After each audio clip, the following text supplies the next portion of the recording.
Yo, podcasters, check it, we here to thrill. Talking 80s flicks, and ain't gonna drink our fill. Got our brews ice cold, turn the volume up. From Top Gun to Ghostbusters, never get enough. Collaborate and listen to our reminiscing. Back to the Future and the Goonies crew. Pop the top, sit back, got a beer or two. Rock those big hairstyles and neon light craze. 80s tunes in the mix, rocking all our days. Collaborate and listen. All right, here we go. Collaborate and listen, episode 21. 21. When we did 20 last time, I was like, wow, we're on 20 already. Here we go, 21. Closing up on a full year of Collaborate and Listen soon. We got some special announcements coming up, but what we got going on today? Today we're going over another movie from the 80s with Dennis Quaid, and it was Innerspace. Innerspace, got the movie poster behind us. Yep. Not a great poster, but it is there. I mentioned last time in the Caveman movie, and that's why we're doing this one. There was a relationship. Dennis Quaid was in that one too. That he looked so different in Caveman.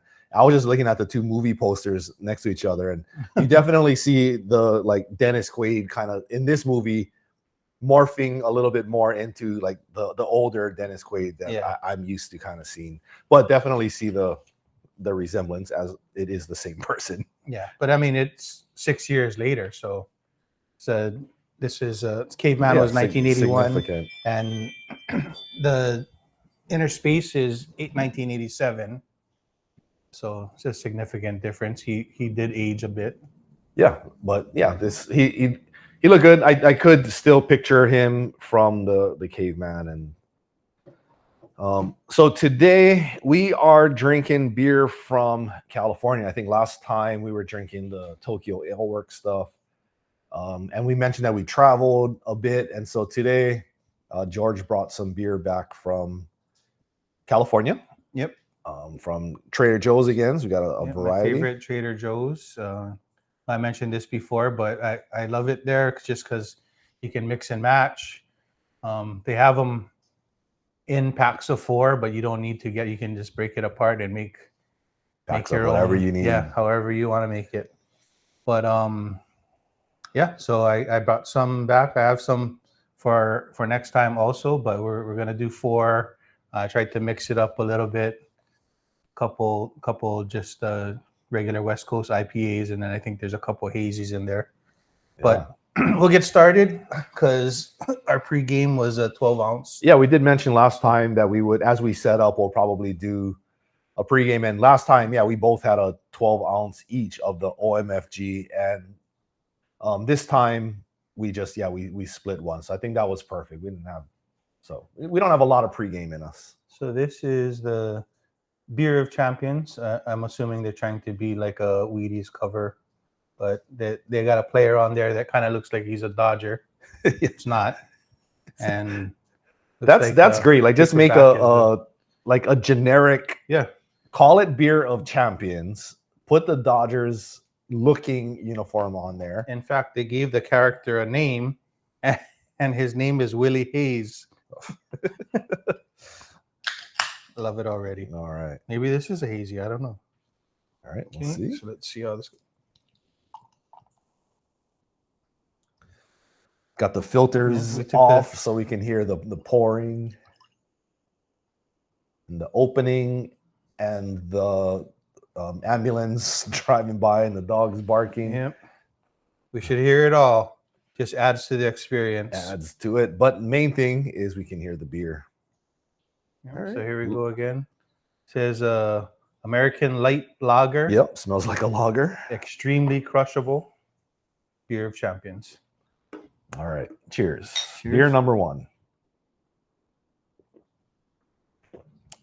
Tastes just like Coors Light. Pretty close. All right, so it's good, refreshing beer. It's a good first one to start with. Yeah, and that was what I just suspected that this would be the least. I don't want to say the weakest, but the weakest. All right, I like it. Yeah, it's a lager. It tastes like a Miller Lite. If I had to guess the alcohol, it's about the same, about a 4.4, 4.5. And on the quaffable scale, you know, we rate things often on the IPAs, the bitters, the this and that, as just a lager of what it is. It's a good lager. I mean, I'll give it a 5 on the, like, is this the beer that I, you know, could, if I had one beer to drink all the time, I give it a 5. But as a lager, I give it a 7. It's a good lager. Yep. I'd say quaffable, I would give it maybe like a 6.5. I just right now I'm not at that stage where I really like lagers. Yeah. But like you said, I mean, if it was the only thing I had to drink, I'd drink it. Yeah. I'll give it a 6.5. My guess is going to be somewheres around maybe like a 5 ABV or lower. Yeah, this is probably less than 5, but I'll go with 5 since you went with, did you say 4.7? I said 4.5. 4.5. Yeah. And even you went too high. It's 4.3. All right. Yeah, well, that's right in the range of a lot of the other lagers. All right. Well, as we drink our first beer, we usually do some fact checks. I'm going to start with one that I looked up. So we were talking about drummers because we had Ringo Starr is who we featured on the last one. And then we went with Phil Collins on this one because we had the drum connection there. Yeah. And I said that I watched a video on something what I thought was called Drumeo. And I looked it up. It is called Drumeo. I looked it up too. And what they do is they have people that play the drums listen to a song without the drums. So they listen to the track. They can listen to it multiple times. They kind of play around. And then they record them through the whole song, playing what they think the drums might sound like. And then they listen to the song with the actual song with the drums. But anyway, I brought a clip here that we can listen to real quick. You can see what I'm talking about. So if you're watching us on video, if you're just listening, then you can still hear it. You can hear it. All right. So John Stamos on Drumeo. This is just a quick, like 15-second. Do you even care if I die bleeding? Would it be wrong? Would it be right? If it's a night tonight, chances are that I might mutilation out of sight. And I contemplate suicide. 'Cause I'm losing my sight. Yeah, so pretty cool. Probably after this, George and I will pull up some Drumeo and watch some of that. But yeah, I thought it's cool. That was a good. I mean, John Stamos, we know he's a professional, you know. So for him to, I think the concept is maybe they hear a song that they've never heard before, and it has to be that they've never heard before. Yeah, so they never heard the song before. They listen to it maybe like 2 or 3 times, and then see if they can recreate what they just heard, what they think playing along with it this time. Yeah, and they go through the whole song. It's very cool concept, fun to watch, and just be like, man, that could have been the drums. It's like karaoke without you're not singing, you're playing the music or I wouldn't say Guitar Hero because that you're still playing. You're just pushing buttons. You're not actually playing a guitar. Yeah, but it is. Yeah, like if they gave you the music and then you put your own words to it. Yeah, so that was. Oh, we have something to check out. Yeah, that was a pretty neat one. Okay.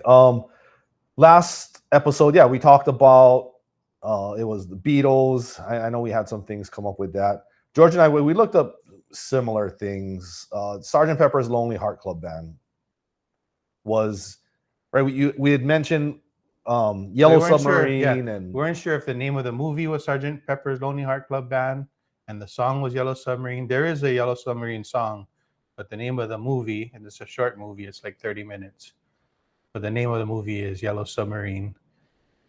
And Sgt. Pepper's Lonely Heart Club Band is the fictional group that the Beatles portray in that movie. Yeah, so they do have a album, Sgt. Pepper's Lonely Heart Club Band, which I read was done sort of after they were touring a whole bunch and Beatlemania, and it was sort of like their way to get something out that wasn't the Beatles, but still play music. And then, of course, people knew that it was the Beatles after. But we played With a Little Help from My Friends.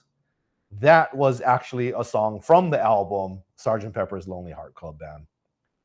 And sung by Ringo Starr, but his name in Sgt. Pepper's Lonely Heart Club Band was something else, right? Because they all portrayed like fictional characters in there. Not Willie Hayes, but No, not Willie Hayes.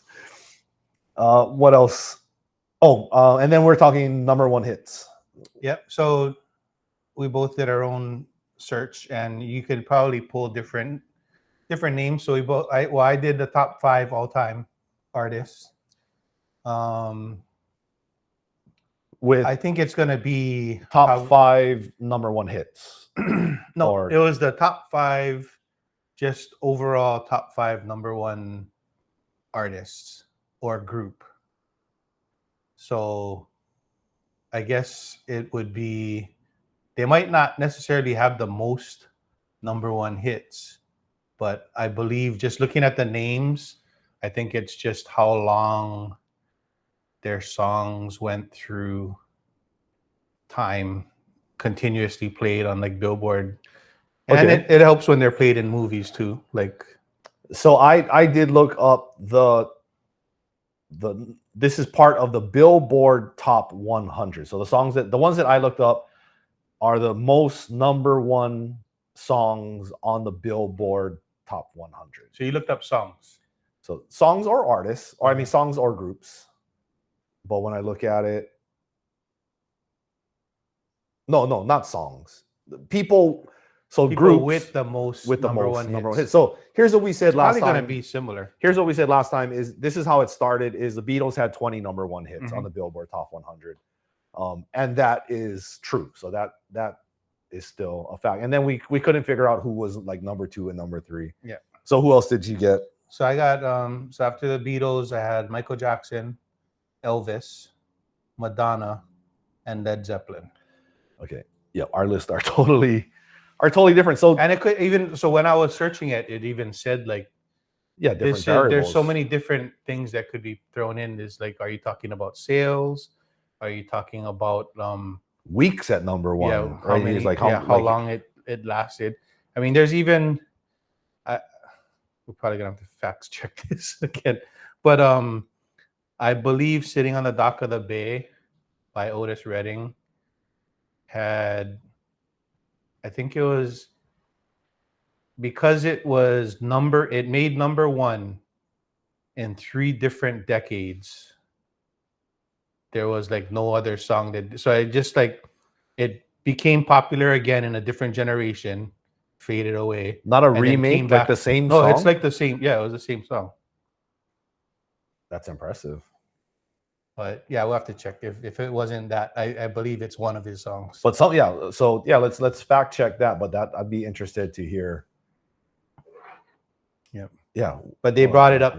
I remember it coming up because it came back through multiple generations, and it helps when, like movies nowadays, they like if it's a timepiece and they're doing something from the 60s or 70s, they're going to play music from the 60s or 70s. Oh. Just like Stranger Things plays music from the 80s. Brings it back. Yeah, it's fun. Yeah, so the list that I looked up with the Billboard 100. So Elvis. So here's I guess a fact that I looked up is that the Billboard 100 started in 1958. And so when you talk about like people that have had number 1 hits, Elvis had number 1 hits that weren't necessarily part of the Billboard 100. I don't know what lists that they were on, but he didn't make the list for the top Billboard 100 number 1s because he had a bunch of number 1s before 1958 when it became an official Billboard Top 100 number 1. So according to this, he would have had 17 number 1 songs, which again goes to like your list of having Elvis as a top top. Well, even like I wouldn't have expected a rock group to be in the top 5. Although I mean, Led Zeppelin is a pretty well-known group. Just in like, I'm saying well-known because, like, say you're like an avid rap fan or K-pop fan, you probably at least heard of Led Zeppelin. Maybe not know what songs, It's true. but that We were that's why it doesn't surprise me. we were at a conference today, and I was the MC, and we also had a little separate session. And my name is Charles, and I was with Mickey, and so together we were like MC as well. So we had all kinds of MC things, and then we were talking about, oh, we should play MC Hammer. And so during our intermission, we also played MC Hammer because all these MC references, and there were a couple of younger people in the audience. It's like, I don't know who that is. We're like, oh no. So yeah, I mean, the reality of not knowing. So MC Hammer is not Led Zeppelin category to where most people. I mean, like I watch Zeppelin. a lot of reaction videos.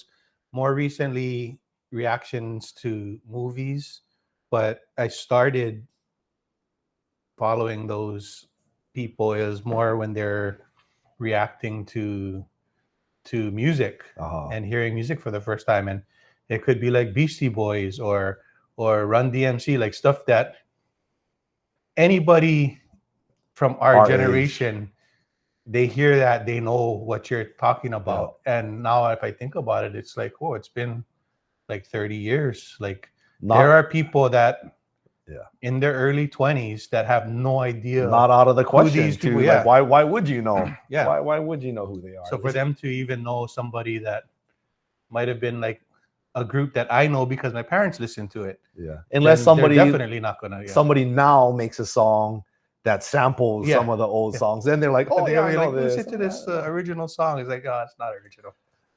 Now, back to this list that I looked at, the number 2, and I think we were naming some people, but Mariah Carey was number 2, and Mariah Carey has 19 number 1 hits.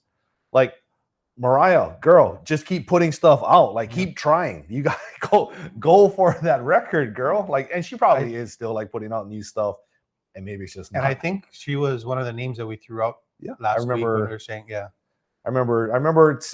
Well, I don't. What we suspected. We think.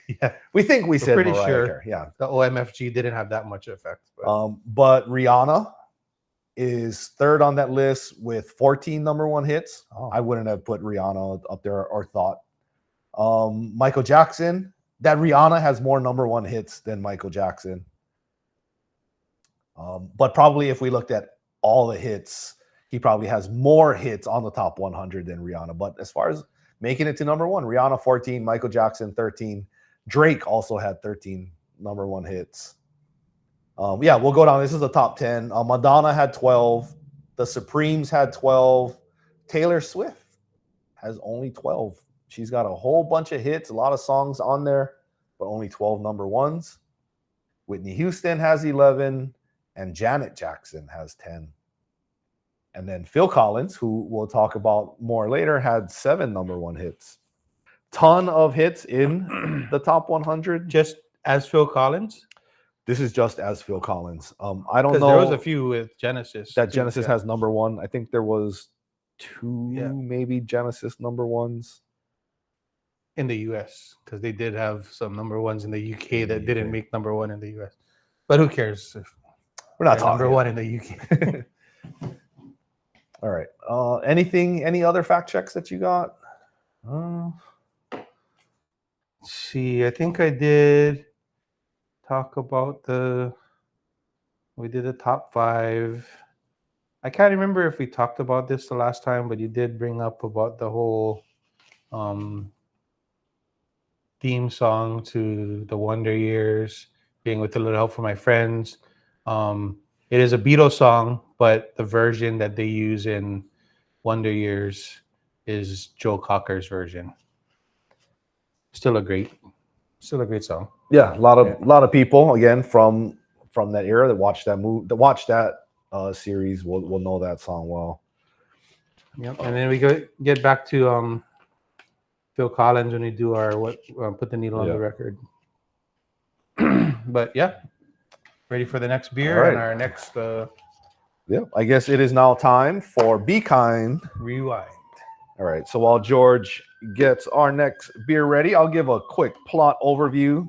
So, Innerspace follows Jack Putter, played by Martin Short, a hypochondriac grocery clerk whose life takes an unexpected turn when he becomes the unwitting host for Tuck Pendleton, Dennis Quaid, a hotshot test pilot miniaturized in a submersible pod. Tuck, intended for injection into a rabbit, accidentally ends up inside Jack after a botched corporate espionage attempt. Now, with a team of ruthless villains led by the nefarious Victor Scrimshaw, hot on their trail, Tuck must guide Jack through his own body, navigate the outside world, and find the way to re-enlarge before his oxygen runs out. It's a race against time, a battle against bodily functions, and a surprisingly heartfelt journey of self-discovery for both men. Yeah, I did like the camaraderie or the conversations between Dennis Quaid's character and Martin Short.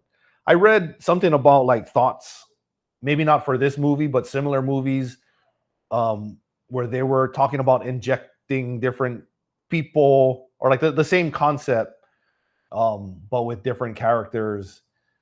And they were saying like, I forget who it was that they were going to inject into Arnold Schwarzenegger. And it was like the opposite of like the geeky, instead of like the cool lieutenant being injected into like the nerdy sort of hypochondriac guy, that it was like the nerdy guy going into. That never happened anyway, but I know Yeah, there were like talks about that. yeah, I saw a few different different versions, I guess, from the screenplay that they used. Yeah. All right, what do we got? But let's yep, before we go too far off. Oh, a revision. We got George. I think that's what caught my attention when I first saw it, because I know you said you liked revision. Yes. But also the name says something about the 90s, which is close. We talk about the 80s a lot, but we it's were alive in the 90s. says jogging like my 90s. I don't know what that means. Anyway, we'll see. It's a hazy. So That's all I got. We did have a revision beer. Oh, nice. On here before. We did talk. It's from Reno. They're based out of Reno. Whenever they have revision beer here in Hawaii, I always pick it up. I had Chase bring some back from California one of the other times that he came home. So, oh, I'm excited. Thank you, George. All right, and give a. Oh, I don't know if I showed. This is the revision. Jogging like my 90s. Easy IPA. Yeah. We'll have to look that There's up. a big like, hop what on there. that means. Damn it. Well, I did find some verbiage for this, but I also saw the alcohol content. You just saw it. Yeah. It says, lace up those neon Reeboks, throw on your windbreaker, and press play on your Discman, because this hazy juicy IPA is taking you straight back to the era of the floppy disks and frosted tips. Brewed with a slammin' combo of Citra, Amarillo, and Simcoe hops. It explodes with fly flavors of grapefruit, tropical fruit, and just enough pine to make you feel like you're running through a forest on a Trapper Keeper cover. All right, that's got 80s vibes. Yeah. It's a 90s description with for sure 80s vibes. So early 90s. Yep. All right, cheers. Ooh. Oh, revision.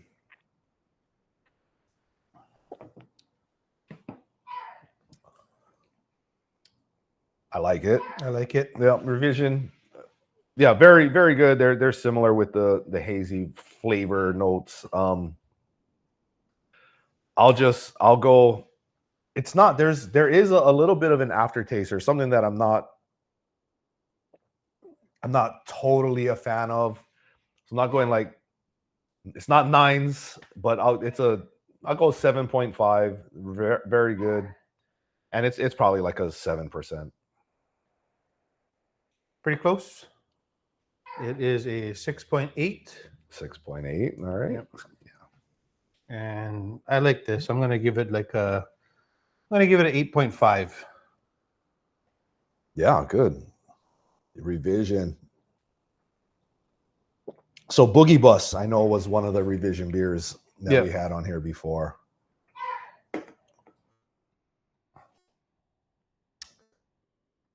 All right, so back to the movie main cast. Dennis Quaid, as we mentioned, was Lieutenant Tuck Pendleton. Martin Short was Jack Putter. Meg Ryan, who we didn't mention yet, as Lydia Maxwell, were the 3 main cast. There were some others. Kevin McCarthy was Victor Scrimshaw. Fiona Lewis, Dr. Margaret Kanker. Robert Picardo as the cowboy. And then Henry Gibson as Mr. Wormwood. I don't remember too much about which one was Mr. Wormwood? I don't know. There was some of them.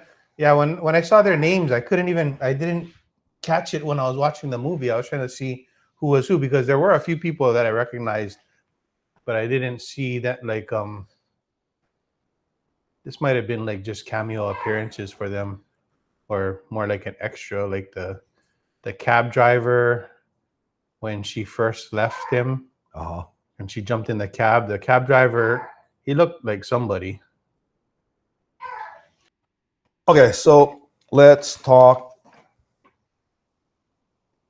Maybe just we did Dennis Quaid a little bit from the last movie, but yeah, let's go Martin Short. We haven't talked about him in any of the movies. This movie is classic Martin Short. Like, I remember him a lot from Saturday Night Live and SCTV, and then he had a character that was pretty well known, I guess, as one of his characters was Ed Grimley. And he had like funky hairstyle, and he's like, oh, I remember, I always like, he didn't say like, oh, I must say, and oh, that's. Yep, he had Jiminy Glick was one of his too, I think. But yeah, SCTV and SNL. So that was also something that I was surprised. I remember when he was Ed Grimley on SNL, I was like, wait, wasn't this from SCTV? And to have a character go from one show into another. And I did a little bit of research, and basically it says that he created that character. It's his character, so he had the rights to, I guess, do it on multiple TV shows. I would have thought, like, well, how can he do this on multiple TV shows? But his character in this movie kind of just reminded me of that, right? That's just how Martin Short, that's his mannerisms. That's how you're gonna see that. So a lot of this movie is ad lib. That's how he is. Yeah, he's like goofy and quirky, and he's kind of like a early version of Jim Carrey. Yeah, the physical, moving around and being able to do things with his body. There was one scene in the movie where he was really going off. When like, do you remember like what part of the movie that was, where he was like just moving around and he was? I can't remember exactly why he was like just moving, like dancing. He wasn't dancing, but he was like moving around. He was uncomfortable. Why was he uncomfortable? When he was in the bedroom, I think. He was in his house, like he was in Dennis Quaid's house. Yeah. Was it? I forget. Shouldn't have brought it up. That was they were probably talking. I think at that point they were talking about what he was going to need to do. So he probably was getting a little nervous with that. Okay, we'll go, because he was the only one in the house at that point. Yeah, I remember like, but that's when he saw like the pictures of Lydia and what Tuck actually looked like.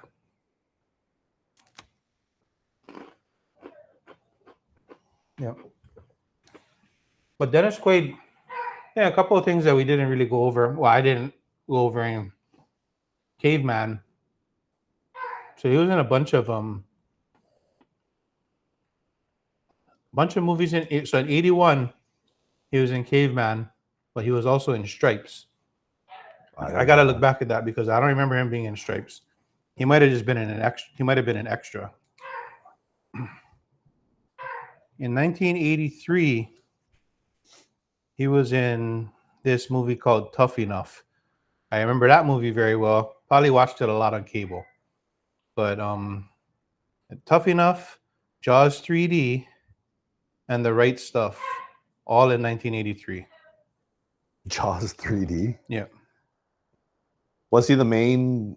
He was one of the, I think he was one of, so how Jaws 1 and 2, the sheriff, Brody, he had the two kids. One was older and one was the little kid. Yeah. I think Dennis Quaid is the little kid grown up. Oh, and then now he's a marine biologist.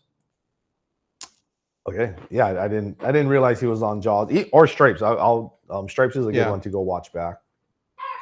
84, he was in another movie called Dreamscape.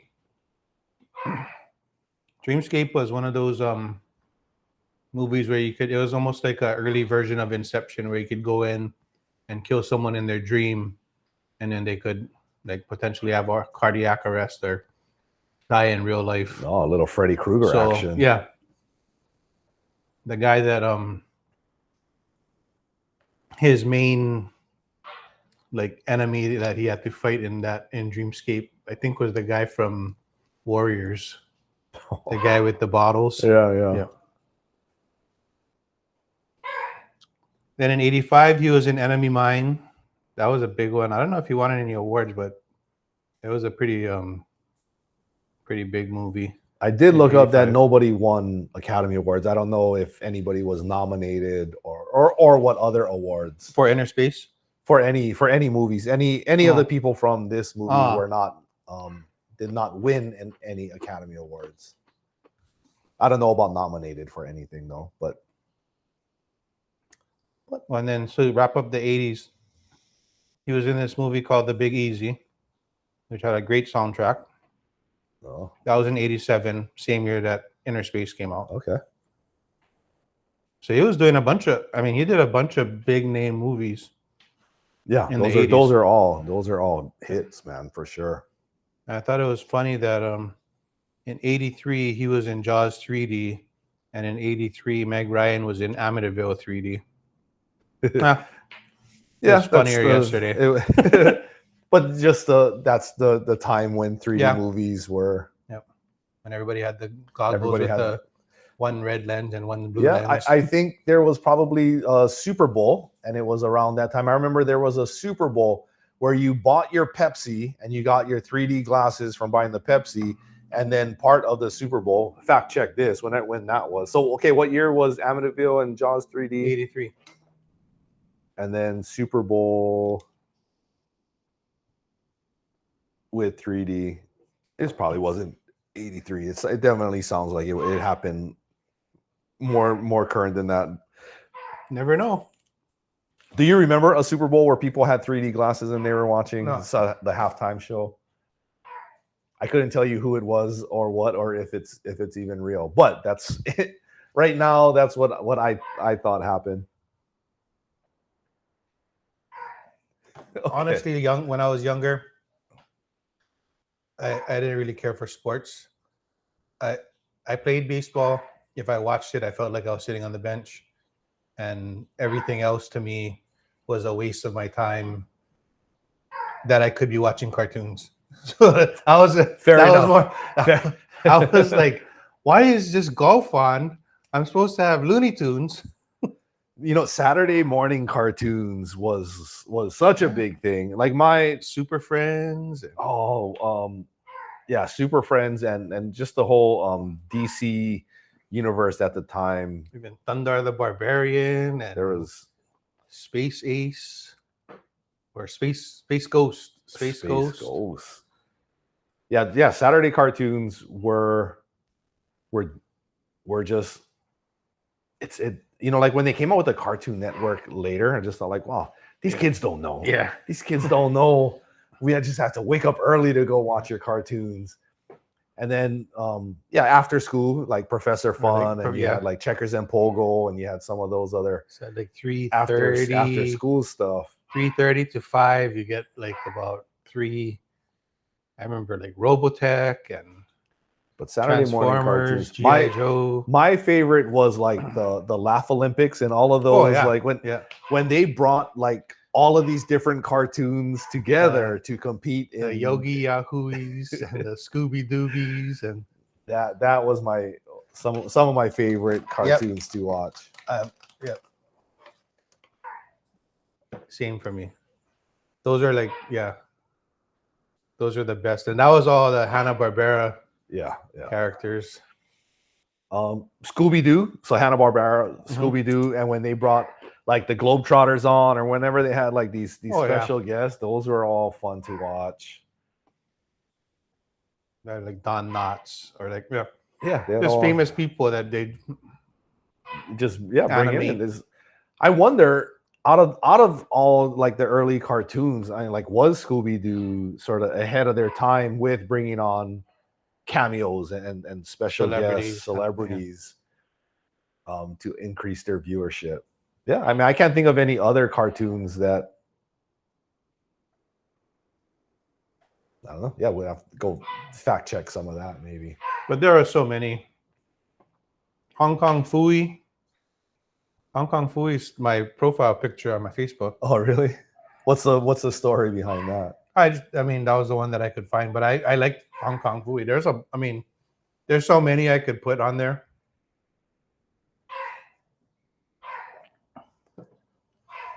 Danger Mouse. But yeah, the Laugh Olympics, the really rottens. What so? It was the Yogi Yahooies, the Scooby Doobies, the really rottens, and then there was another one I can't remember. They were like the hillbilly ones. They were I can't think of them. I that's the ones I can think. But they had like Snagglepuss and all of the. Yeah, it really was. It was like it was like an all-star cast of all the Hanna-Barbera. Yeah, some of those that I never watched as their own cartoons. Yeah. I've only only caught them on the Laugh Olympics. But now, not just the Laugh Olympics, but when they had the ABC Wide World of Sports, and they used to have the Celebrity Olympics, or what did they call that? But it was a similar thing where they would bring celebrities on, and they would, like it was kind of like Family Feud, where you have like different shows competing against each other. They had like the ABC Battle of the Network Stars, and they had the ABC people like from the a lot of people from the soap operas here, like ABC, NBC. I guess that's what like Road Rules and a lot of the MTV stuff turned into, right? They ended up kind of doing similar things where they took all the people from their reality TV and then put them into Road Rules. Wasn't Road Rules, or was that a whole separate reality thing? But wasn't Road Rules a competition where they brought in people from like Real World and? Oh, I don't know. I never really watched it. I just know it was on MTV. I would see it, but so maybe Road Rules was just another show, but there was on MTV. And I know now they have what it's called the Challenge.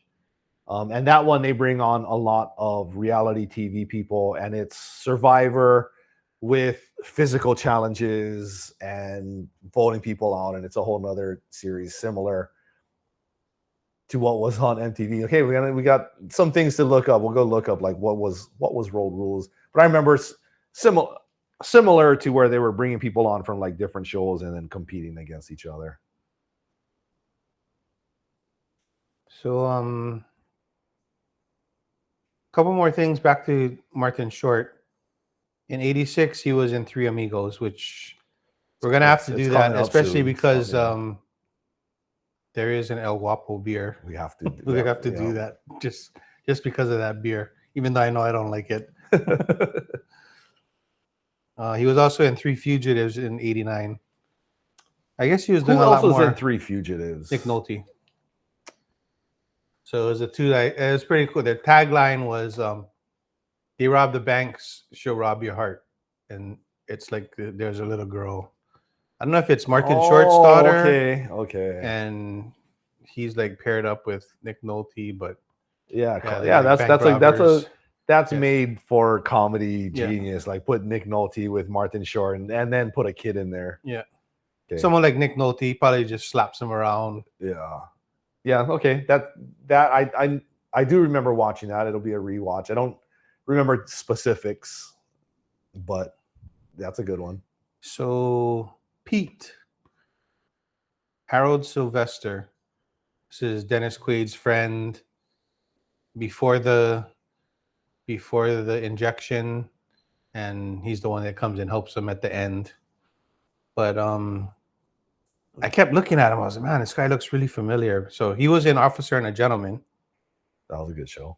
And then he was also in this movie called Uncommon Valor, which is a great movie. I remember that. It's about I think Gene Hackman, and there's a few other people in that, but it was about, I think Gene Hackman's son is a POW, and he's like coordinating this group, organizes this group to go in and try and rescue his son and other POWs. But yeah, so Harold Sylvester was in that, and then he was also in Vision Quest. Kevin McCarthy, the main bad guy. Yeah.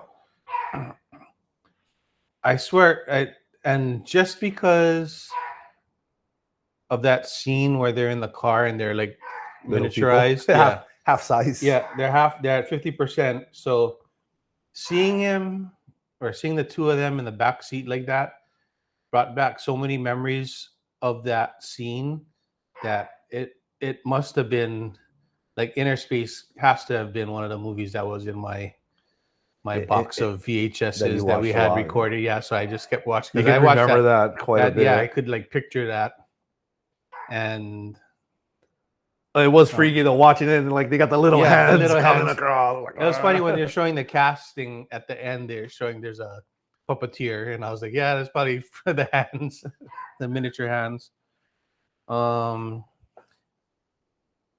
What's interesting was Kevin McCarthy was also in Piranha, the original Piranha. Oh, that's a fun in one. 1978. Yeah. That movie was the original, like people afraid of, yeah, like don't go in the river. I still wouldn't want to get in the water with piranhas. No. In 1981, he was in The Howling. I'm not sure how big his role was, but there was a couple other people that were in Innerspace that were also in The Howling. One of them was the cowboy, but he was also in Twilight Zone, the movie, in 1983. Oh, that was also a fun one to watch. So just knowing that I couldn't picture him in any of those movies, it must have been the scene where they're in the back seat that just I can just picture him. As soon as I see him, like that's what all I picture is him sitting in the back seat at 50%. But yeah, so the guy that played the cowboy, Robert Picardo, he was also in The Howling. And then in 1985, he was in a couple big ones. He was in Explorers, and he was also in Legend. I think I talked about Legend before. That's the one with Tom Cruise and Mia Sara, and it's like a fantasy thing where I remember that. the evil goblin like kills a unicorn or something, and it's like a battle between light and dark. But yeah, so early Tom Cruise, and then Mia Sara post Ferris Bueller's Day Off. Oh. But and then Meg Ryan. So Meg Ryan again, she was in Top Gun in 1986. Yep. Who's his wife? She also in 1986 was in Armed and Dangerous, which I remember. It was Eugene Levy and John Candy, and they were. What do you I remember call watching those? that. I were- definitely rented that video. They were drivers, like armored car drivers. Oh. That's what it was. And Meg Ryan worked for the dad who kind of ran the company. See, she's in all these movies that I didn't know she was in as main roles. I mean, I remember her, of course, mostly from the Sleepless in Seattle, and the other You've Got Mail. You've Got Mail. Which was I thought they were closer together. Those were actually both in the 90s, and I think they were like about 6 years apart from each other, 7 years apart. So similar to how Drew Barrymore and Adam Sandler do a movie every 10 years. It's like they waited before they kicked out the next one. But in the 80s, she was also in When Harry Met Sally, which is got to be her most that's popular, where people her biggest know her role. the Yeah. most. Yeah. Yeah. Then people realize, oh, you was in this. Yeah, you were you were that. also in this. You were also in that. But getting back to Top Gun, when we were doing, I don't know if you caught this when we were watching the movie, this Innerspace movie. When we did Top Gun, the main theme song, well, not aside from the Harold Faltermeyer theme, but the song by Berlin, Okay. Take My Breath Away, and we're talking about like how what else songs they've are like never done it. Innerspace, when they're in the nightclub and they're dancing, it's a Berlin song. So I was just watching I was like, I wonder if there'd be end credits, and I was like, nah, there's never going to be any end credits. So as I'm watching it, I saw the thing scroll up, and I was like, oh, it'll show. I'll see the music, and then so I saw the one that said the Rod Stewart song, and then I think they had the Otis Redding song, or Sam Cooke, but it was performed by someone else. But I saw Berlin, I was like, what is that? So I looked it up, and then as soon as I heard the song, I was like, that's when they were in the nightclub. More than just a one-hit wonder. Yep. And it was the whole group. It wasn't just her. Okay. Got another one. West Coast IPA. It's a collab. Okay. Swanky but danky. I love That's the name. all. Love the name. I'm not going to look at it anymore before I see the ABV. Swanky but danky collab for a West Coast. All right. Which is good because I think the last one in there is a hazy, so that'll close us out with that. Now, we did have a dessert beer this time. Oh yeah.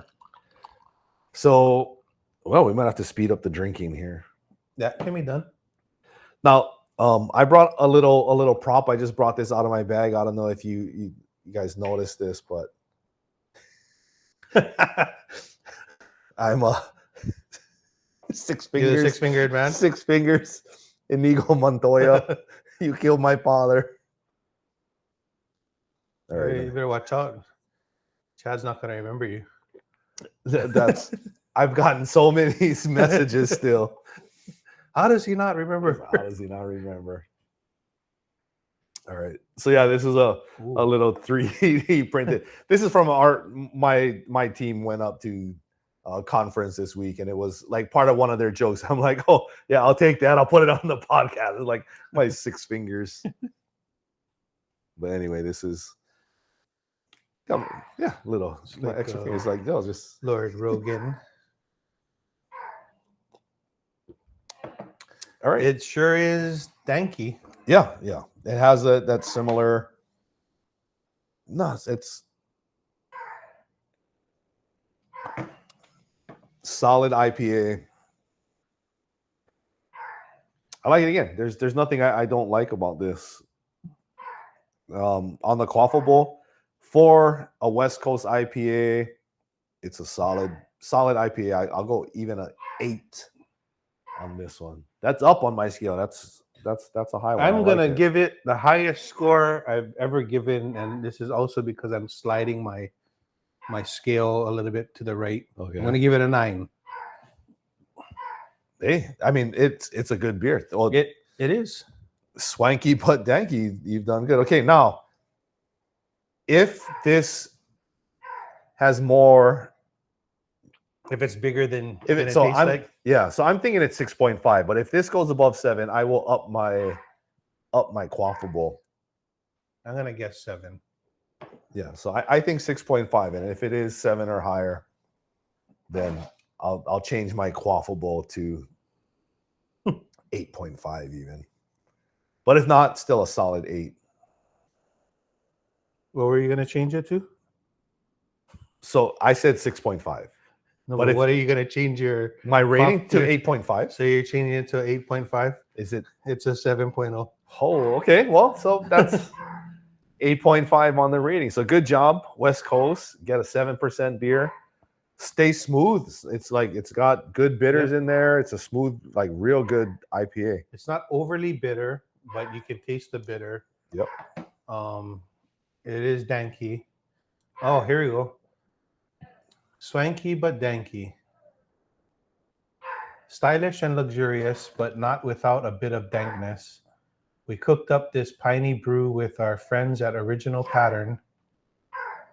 This West Coast IPA emits strong notes of pine, resin, citrus, with an aromatic and clean, dry finish. So this is from Altamont Beer Works. We've had a few from here. This is from Livermore, which I've been to. Where's Livermore? So our friends, it's up north, but our friends live in Dublin. So when we go and visit them, Livermore is like adjacent. So they're like, I think they're kind of close to Oakland, maybe like half an hour away from Oakland. But in Livermore, they have a card room. So my friend Jason took me over there. It's like it's basically just a gambling house, but it's only cards. Like there's no slot machines, there's no dice. So it's basically poker. Then there's a couple tables with like blackjack, 3-card poker, and then baccarat. Kind of small. Yeah, fun. It's like a small place, but I mean, I like it. Livermore. I need more liver with all the alcohol we're drinking. Livermore, more liver. Yep. All right. I hope you guys are also enjoying the dog barking in the background. We said that you're gonna hear it all. Consistent with the. I mean, just so you can hear the crack of the beer, you're gonna hear Chibi, who is up. He wants to be part of the show, but we'll see. We'll see how this one turns out. We might go back to sacrificing the beer if it's too much for everyone. Let us know if the dog noise, because we're not, obviously we don't have our headphones on, or like we're not hearing how strong that's coming through. But we do have the setting set to pick up outside sounds. So if you haven't done it already, this is a good time for us to remind you to click the like button, subscribe, comment, send us a comment if you can hear Chibi. If you're bothered by Chibi, that was too much. I'm a little thrown, but yeah, this is not the first time for us. So that's like we said, we're gonna go through it. But yeah, 808collaborate@gmail.com. Let us know. Put us a comment.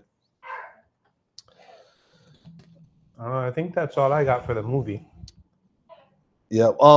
The visual effects. So we've had some comments. So cousin Keith, super fan, still has super fan status. So Keith continues to send us up like text messages and check in. Thank you. He watched the movie. You're just mentioning about the effects. He also continues to dog me on any movie with Angela Bassett in it. he did say something about that. But with the special effects from Innerspace, it was an award-winning I forget what award. I think I have it in here.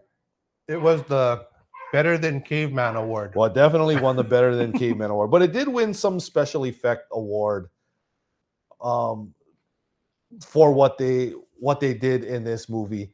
Again, we talked like if Star Wars was from the 70s, there's definitely no excuse for what they did in Strange Brew and Caveman and some of these like. But what they were, I mean, in actuality, what they showed, like the inside of the human body, the special effects was pretty.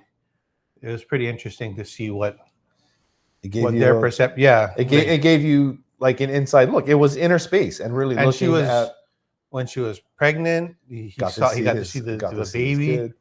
But there was a lot of, I think, yeah, we kind of dog it because of the. Honestly, if you can't compare it to Star Wars, and Star Wars was like 4 years prior, then I mean back then it was probably like your budget also, or George Lucas was the only person that had control of the people with those special effects, access to some of that stuff. I mean, it was, they did bring people together for Star Wars to create something that was. I mean, that's why Star Wars is what it still is today. From what they did from the 70s. Yeah. I remember watching with my students when Star Wars Episode 1 came out. So I forget what year, like 77. Not Episode 4, like so not A New Hope that we saw in 77, but so right, that was Episode 4, 5, and 6, and then they did the prequel of 1, 2, and 3. Oh, so when 1 came out. So in Episode 1, the prequel, I showed my students Episode 4, and we were discussing the special effects and how Episode 1, and so many years later, was not any better almost than Episode. It was better for a lot of things, but when you watch Episode 4 from 77, but if you think about, pretty amazing, yeah. Like Innerspace, it was actually a remake. Not a remake. I shouldn't say that, but a knockoff. I mean, like the concept of them injecting a shrunk item or a person into another person's body, that's straight out of Fantastic Voyage, which is what they're saying, like done like a decade prior. But this is obviously way better special effects. Now with special effects and shrinking people, Honey, I Shrunk the Kids. Later on, that came out. I mean, like that's also that's a great movie with Rick Moranis. Strange Brew to Honey, I Shrunk the Kids. That was a good one in showing special effects on what it looks like to be shrunken and looking at all these, and then have to try and run through your yard. Scary. With the lawnmower going and sucking people up and dogs sniffing you out. Like, yeah, it was very cool.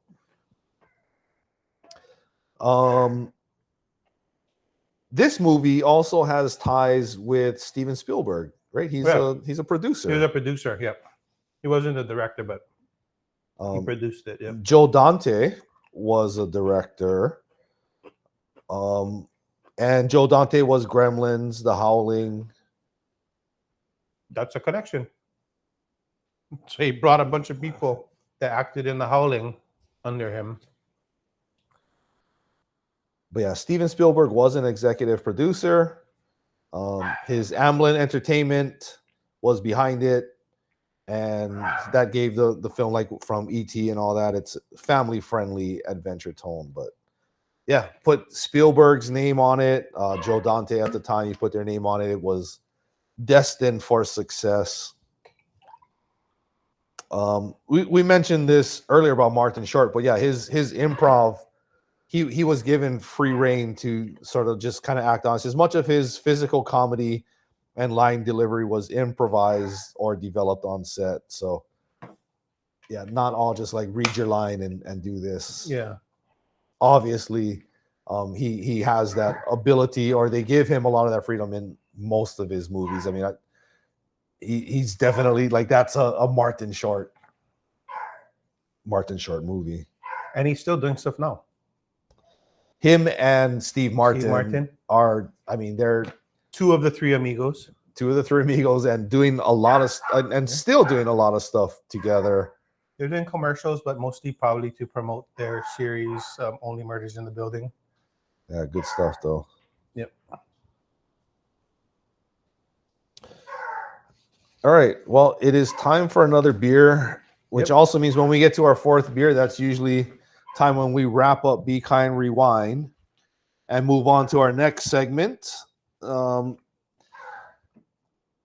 We're going to try this. So it is now time for Put the Needle on the Record. Put the needle on the record. And the drum beat goes like this. We did it. Yeah, that was pretty good. That was pretty good. That was better than the first three tries. So we did say we were going to practice that. But yeah, it is now time for Put the Needle on the Record, where we talk about an artist or a group or song from the 80s. And as we mentioned before, this week we will be talking about Phil Collins. Yep. But before we get to Phil Collins, let's look into our last beer. Let's get to filling our cups. Coronado. Coronado is like closer to San Diego. San Diego, I've been there. This might be from the San Diego Trader Joe's, but this is... It says hazy on it.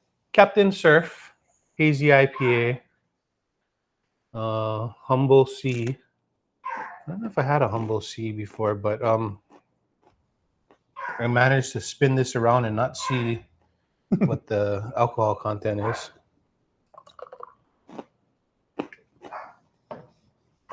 Oh, looks very hazy. Hold that up for you guys. For those of you watching, very dark, very hazy.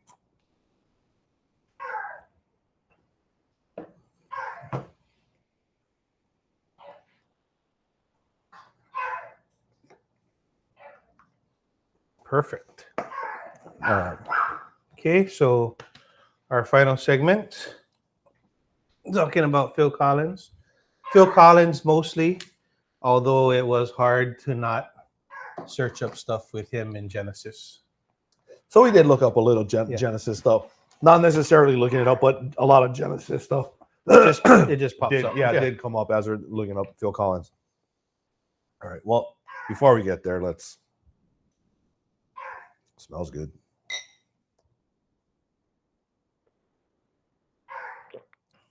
Oh, this is danker than the Danky Danks.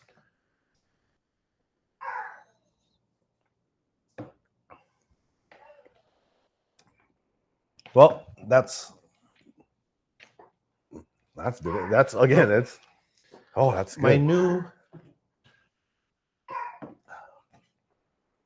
So I've been to Coronado Brewery. I've been down to San Diego.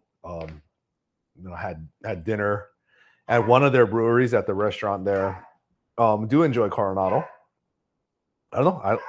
I don't know what it is. I don't know if I'm extra thirsty today in the beer, but all the beers are tasting really good. They're all very different, distinct, but yeah, all very good. I tried to mix it up a little, not make them all hazies, because I think what we've noticed the last time was try and drink like 4 hazies and then you kind of get like a cross. It's like hard to kind of taste the same. Yeah. Or one will kind of mask the flavor of the other one. Yeah, we got the pretzels. Yep. George has been rinsing out the cups, so we're not contaminating things. But getting back to Phil Collins. Wait, give it a quick quick alcohol and rating. I'm gonna say ABV 7. I'm gonna give it a 9. Okay. 9 is my new. Okay, this has got to be bigger than the last one. So I say 7.5. And on the quaffable, I like this one too. I'll go 8.5. And if it's higher than 7.5, it better not be higher than 7.5. But if it's higher than 7.5 alcohol, I will raise that even here. You can take a look. Where are you gonna? No. It's 7. Okay, yeah, it's a good. Says cheers to collab beers. Another collab. Yeah. Kind of like how my dogs are collaborating. Yeah, this is not nothing really, no descriptive. Nope. All right. One last look. Captain Surf. Yeah, I like it. All right. I did just change the filter and turned on the, you know what we should do? I don't know why we don't do this, is keep the filter on to take out the background noise and then turn it on When you pour a beer. when we pour a beer, just when we open it. So, this would be interesting if that just blocked that. So I'm going to assume Haley just got on. I don't know if you guys can hear any of what we're hearing, but I can't hardly hear myself talk. Well, yeah, we'll see. We'll see how this comes out. Here, I know what I'm going to hear. Let me. Now they stop. Okay, well, let's go a little Phil Collins. Let's. Okay, so I do have a little, like, just a little blurb. So Phil David Charles Collins. He's got a name. He's a Charles. He is born January 30th, 1951. He's an English musician, songwriter, record producer, and actor. I didn't know he acted and stuff. We'll go figure that out. He was the drummer and later became the lead singer of the rock band Genesis and had a successful solo career, achieving 3 UK #1 singles and 7 US #1 singles as a solo artist. In total, his work with Genesis, other artists, and solo resulted in more US top 40 singles than any other artists throughout the 1980s. His most successful singles from the period include In the Air Tonight, Against All Odds, One More Night, Susudio, Another Day in Paradise, Two Hearts, and I Wish It Would Rain Down. Which is exactly what I wrote down too. Yeah, so a lot of hits, definitely in the 80s. I mean, it was hit after hit. I mean, not just in the 80s. I mean, in the 90s until recently. I mean, well, yeah, I remember there. I mean, there's a lot of Phil Collins songs, and so in the last week on my Pandora, I've just been playing Phil Collins radio. And it is amazing, and how many songs and another song and another song and another song. It's like, oh my God, like there's so many Phil Collins songs, especially from the 80s. Well, Susudio, I think I remember having sheet music for it because, like I said, I was in band. I think I actually had the sheet music for Susudio. Really? But In the Air Tonight, that's got to be one of the more recently used songs. Well, because they used it in Hangover.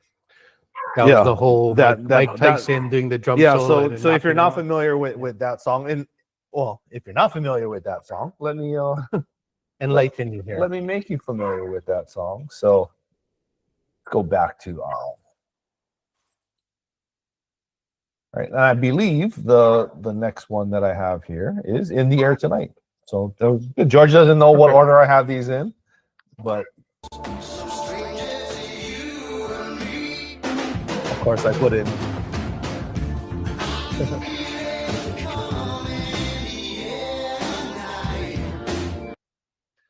Yeah, so I mean, just that part of the song. I remember going to California Beach rocking sushi, and they would play like rock and roll music, and every time they played this song, when that drum hit, the lights would flash, and they would do that. But it's the Hangover movie, which I believe Mike Tyson like it punches like when we play. Knocks out Galifianakis, I think. Yeah. I hope it was Galifianakis. Yeah. If he knocked anybody out. One of the. But yeah, that when we talk about like Phil Collins as a drummer, just there's some iconic moves, and if you listen to Genesis, if you listen to their music, like the drums do play a big part. They are prominent. You probably like a lot of times you don't pay attention, I guess, to the drum part of it. But even in just the clips that we played tonight, take a listen and see like, oh, like how strong the drumming is. But yeah, In the Air Tonight was, I mean, through the movies, through the media, yeah, one of the more or most popular, I guess, mainstream, just like part of other things, not just like Billboard Top 100. I think the next one I have on here is Another Day in Paradise. This, I know, so every song that we're playing, I'm not playing clips, I don't have too many on here, but Another Day in Paradise was a #1 song. Looks like the same, if you're watching the video, the same pictures, which is probably like from the same album. Well, a lot of them were from the same album. But yeah, we'll listen to a clip of this. She calls out to the man on the street. Sir, can you help me? It's cold. Yeah, so distinctive. His voice is so distinctive. You can just hear any of his songs, like, yep, that's a Phil Collins or Genesis song. We joked about like doing a quiz that was, well, is this Genesis or is this Phil Collins? And of course, yeah, the Genesis songs from the 80s. So he was, Maybe you'd hear a harmony. yeah. Versus just him. And not like the other people from Genesis in the 80s were known for their singing as well. We did look up something like Mike. What was his name? Mike Rutherford. He's from Genesis. He also was part of the group Mike and the Mechanics. They had some songs. And then before the 80s, and he left the group in 75. Peter Gabriel, who, you know, for like songs like Sledgehammer, was also part of Genesis, but not part of the Genesis that you probably know from the 80s.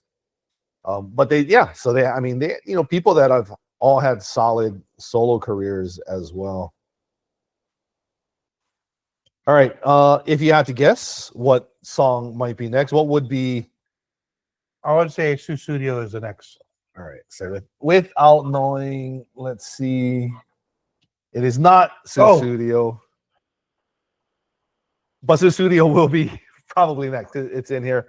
But yeah, Against All Odds. So was this? There was a movie. I was just gonna say this is from a movie, right? So I don't know. Was the movie Against All Odds? I think the movie was Against All Odds. Jeez, and who was it? I mean, it was it like, I'm getting confused now because I'm thinking of Billy Crystal, but I think that's Running Scared. This was Against All Odds was like Rob Lowe, or I'm picturing a guy with a beard, like Michael McDonald, but maybe he sang it. Okay, well, here is Take a Look at Me Now. Was, I guess, well, it's Against All Odds. Take a Look at Me Now is the name of the song. Here's it. So take a look at me now. There's just an empty space. All right. So while we're listening to that, George is looking up. What are you looking at? The movie? Jeff Bridges, and Rachel Ward, and James Woods were the main. Yeah. So, yeah, I don't know if that movie won awards or anything, but I know it was a popular movie. And then this song, I can remember it being part of a soundtrack. It actually, I have here, it was a #1 hit and Academy Award nominated song from the film Against All Odds. So the movie probably built up the momentum for the song versus the other way around. Yeah. And then you mentioned Sussudio. I think that's the next one, and it's one of my favorites. I feel so good if I just say the word.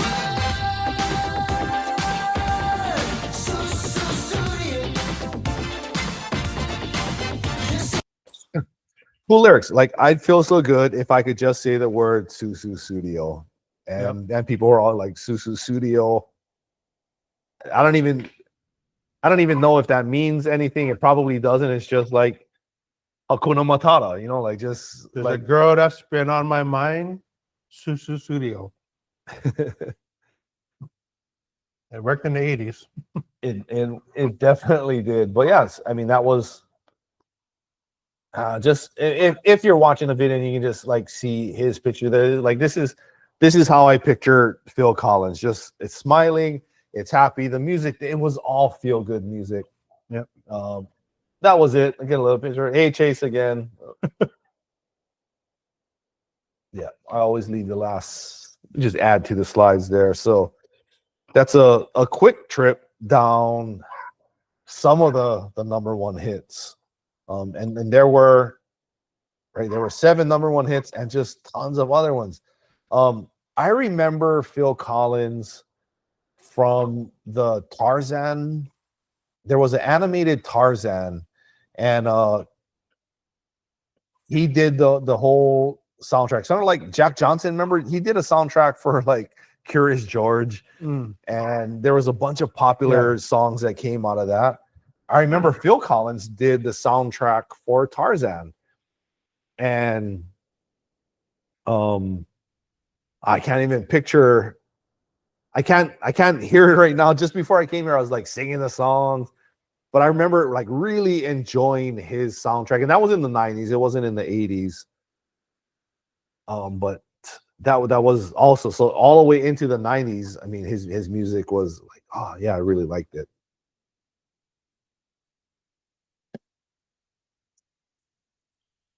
Getting close to the end here.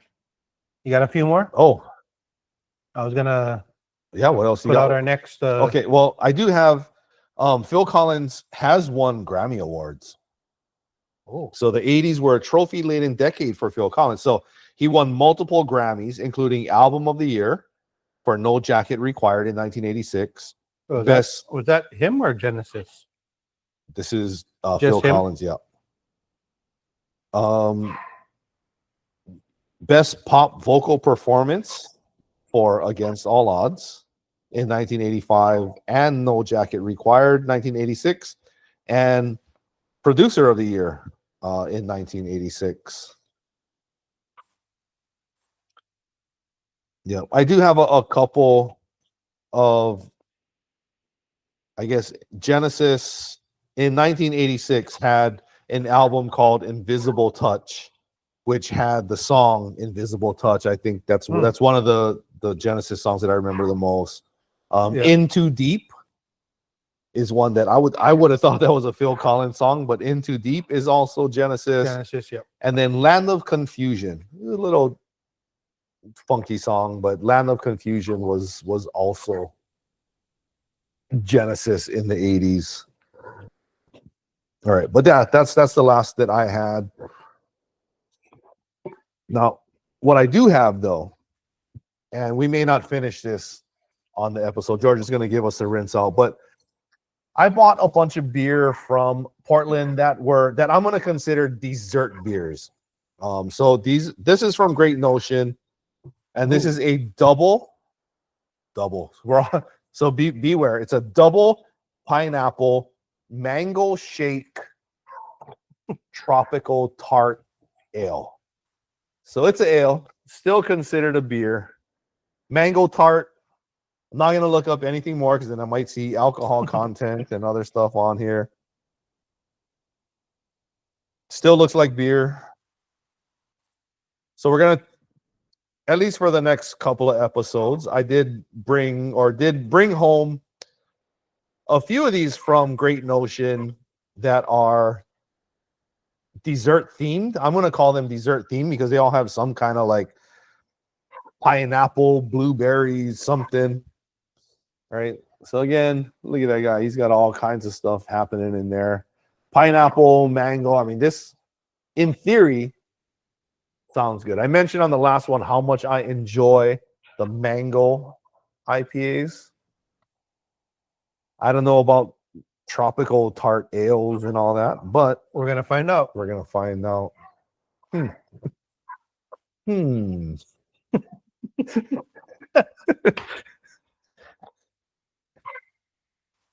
Oh, it smells.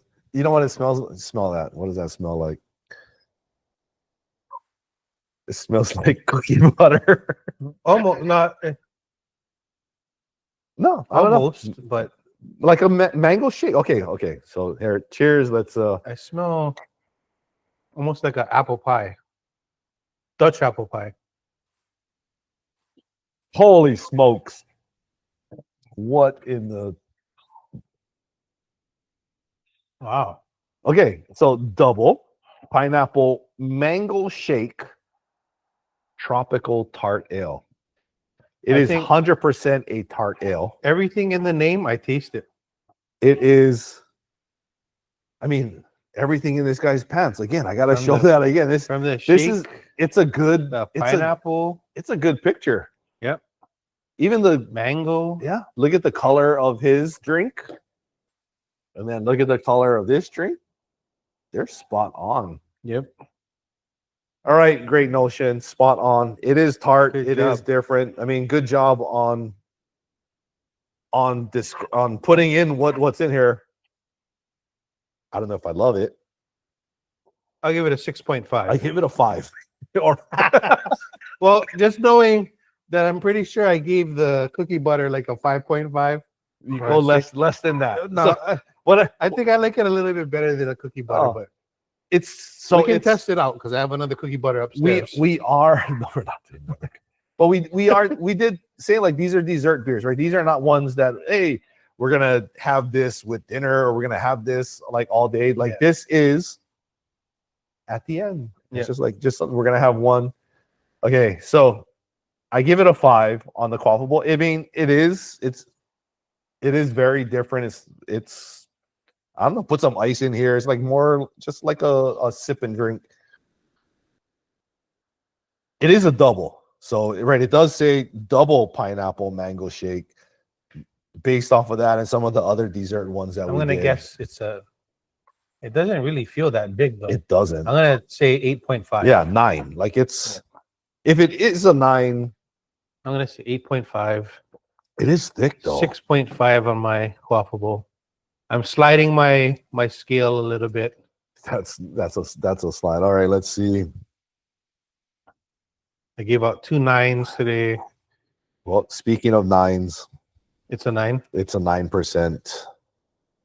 All right. I mean, they I mean, said we should expect it if it's if they said it's a if double, it's a double, yeah. If it's a deeper, but it is tart. So I like big mango. butts. Oh, I like big butts. I cannot lie. I like mango, and I like pineapple. I mean, it is. That's what it tastes. It does taste like pineapple and mango, but it's tart. I'm not for beer. yeah. But yeah, put some. It's like if you liquefied a pineapple upside down cake.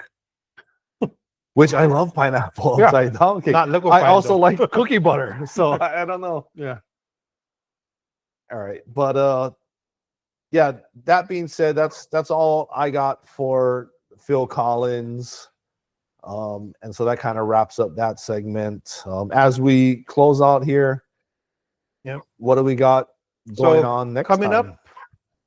up, my birthday's on the 20th. Charlie's is on the 24th. So we've been trying to align some movies with significant events, whether it be the beginning of football season or our birthday. I've been looking forward to this one for a while because our birthdays are so close together.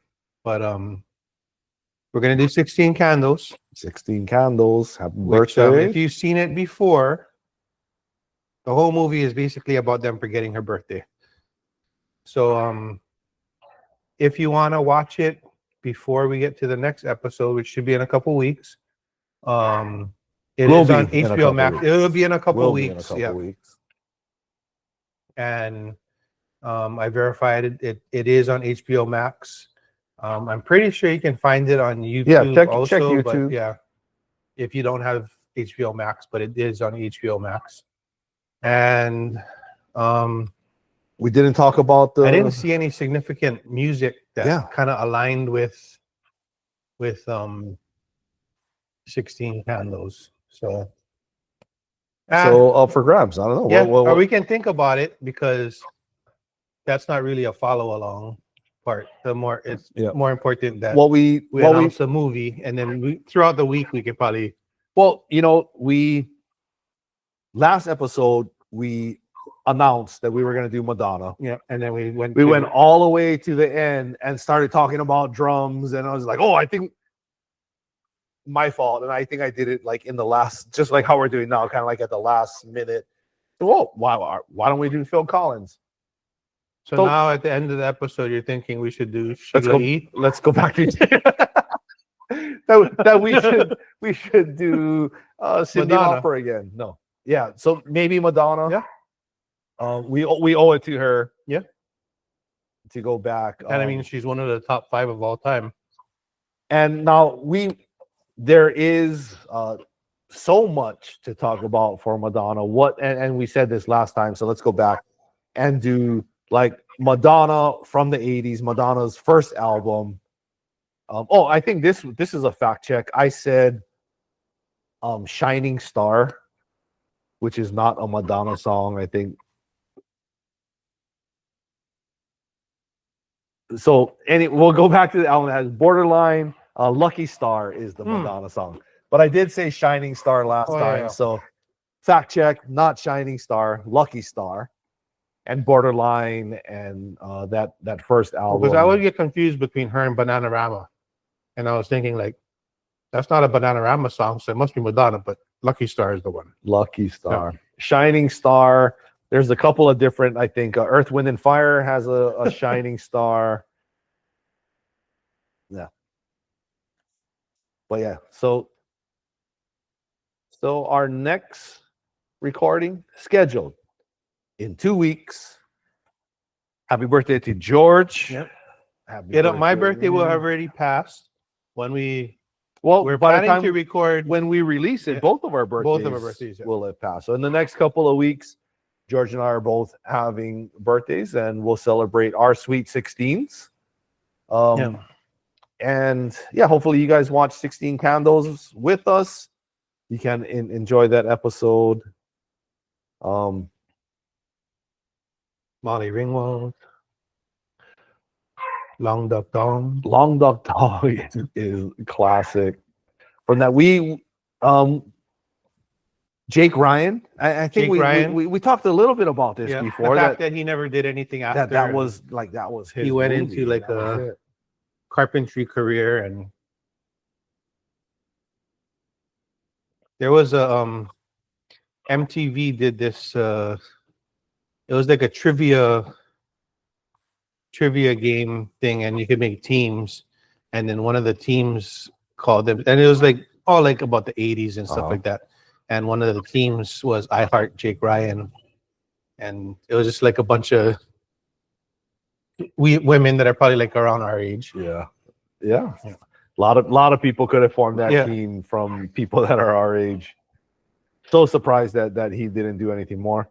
We'll get into that. We'll talk a lot more. 16 Candles. We'll talk Jake Ryan, Long Duck Dong, King of the Dweebs, or whatever he said.